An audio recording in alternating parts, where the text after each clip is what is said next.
What if I told you that breaking bad habits was actually a lot easier than you might think? Well, that's what I'm saying.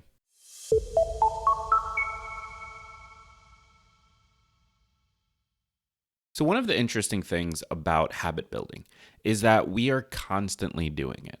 We are building habits whether we are trying to or not. And oftentimes, those habits aren't necessarily the best.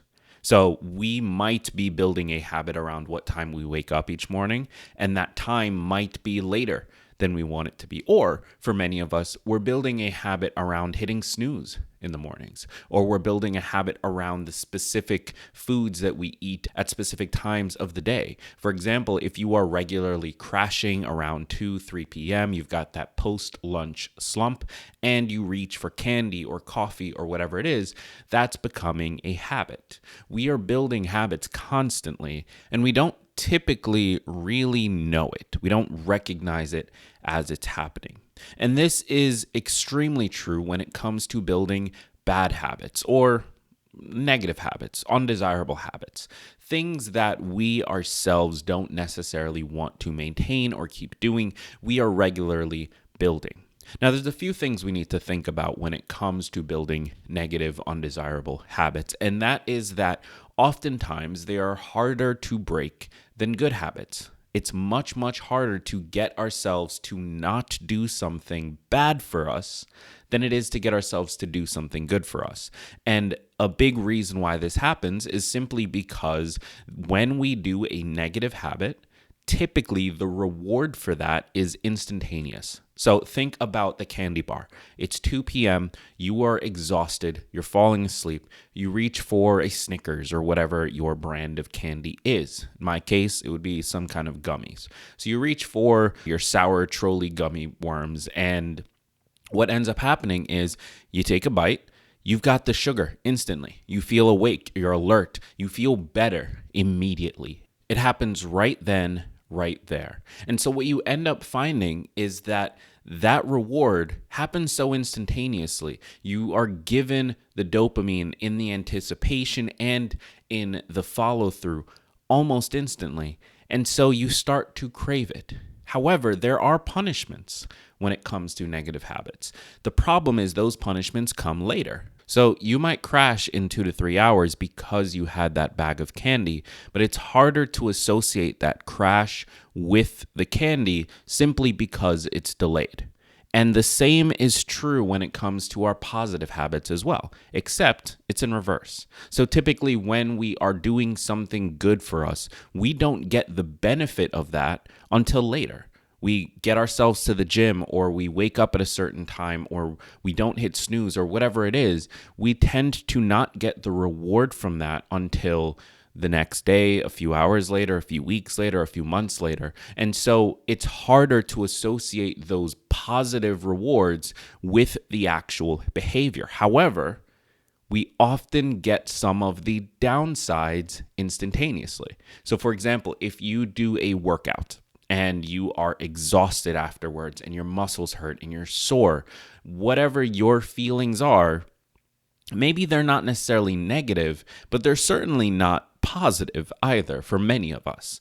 And so because we tend to have that sort of inverse relationship between the two, where negative habits that we're building have an immediate positive reward, and positive habits that we're trying to build have an immediate, somewhat negative reward, it becomes significantly easier to lean into those negative behaviors. We choose to snooze rather than wake up because snoozing gives us that instantaneous reward, and waking up is going to feel bad because we're tired and we want to keep sleeping.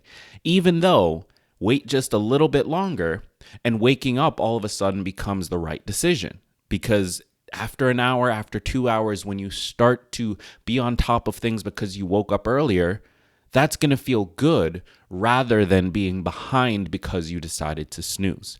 So we've got this inverse relationship. And one of the things that I think we take for granted in this process is that breaking bad habits is harder. Now that we understand a little bit about why they're so easy to build and why they're so easy to latch onto, while positive habits are so much more difficult, it's important to also understand that breaking them is also difficult. Building them is easier and breaking them is harder because it means sacrificing that instantaneous reward.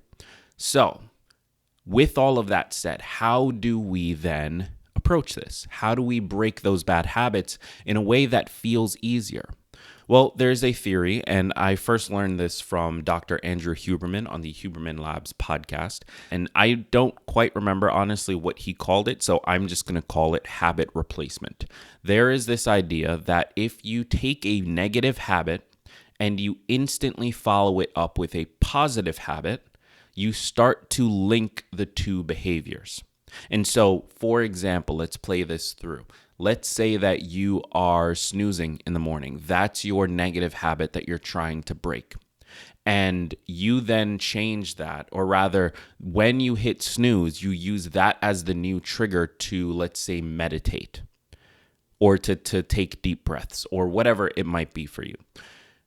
When you start to do that, you link those two behaviors. And so the new behavior, the positive behavior you're trying to build, the meditation, the deep breathing, whatever it is, that starts to be linked with the trigger for that old behavior. So that negative habit of waking up, alarm goes off, I'm going to hit snooze. Alarm goes off is now linked with I'm going to meditate, I'm going to journal. And what you can do when this happens is start to slowly replace the negative behavior. Now, it's not going to be instantaneous. You're going to fall back on that negative behavior over time, and it's going to take a little bit of willpower. But it does make breaking those bad habits significantly easier to go through it in this way. So how do we use this in practice?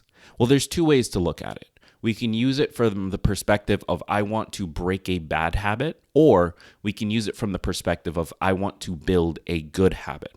Since we know that negative habits are significantly easier to build, then we can start to use that power, that strength of the habit reinforcement and apply it through this replacement process towards building a positive habit.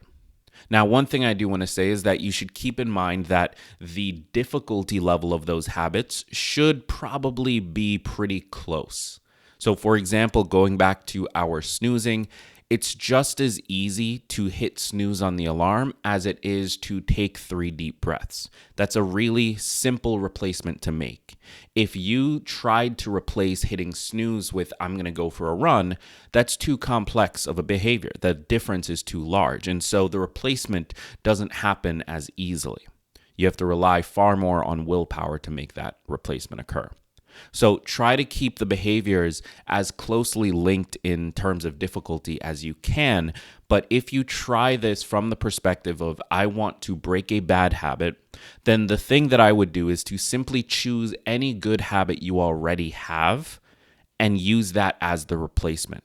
So whatever your negative habit is, figure out what the trigger for that is, figure out what the new replacement habit is going to be, and start to do it right after that negative habit occurs. Now, if you're trying to use it to build a positive habit, I would essentially flip that. Identify the negative habit that you want to use and piggyback off of in order to add the new habit. Then, once the negative habit occurs, follow through with the new behavior. And what you'll find is over time, it's going to be significantly easier for that original trigger to lead to the positive behavior rather than the negative. So that's all I got for this episode. Thank you so much for being here. I hope this was helpful. If it was, just do me one favor. Find the podcast on YouTube. I've got it linked up in the description of this episode, and just click subscribe. I'd love to get us to 1,000 subscribers as quickly as we can, and your support is more than appreciated in making that happen. If you're already on YouTube, thank you so much for being here. Subscribe if you haven't already, and leave a comment down below. How are you going to use this? What habit do you want to build, or what habit do you want to break? Thank you again. I've been Greg Clunis, and remember that all big changes come from the tiny leaps you take every day.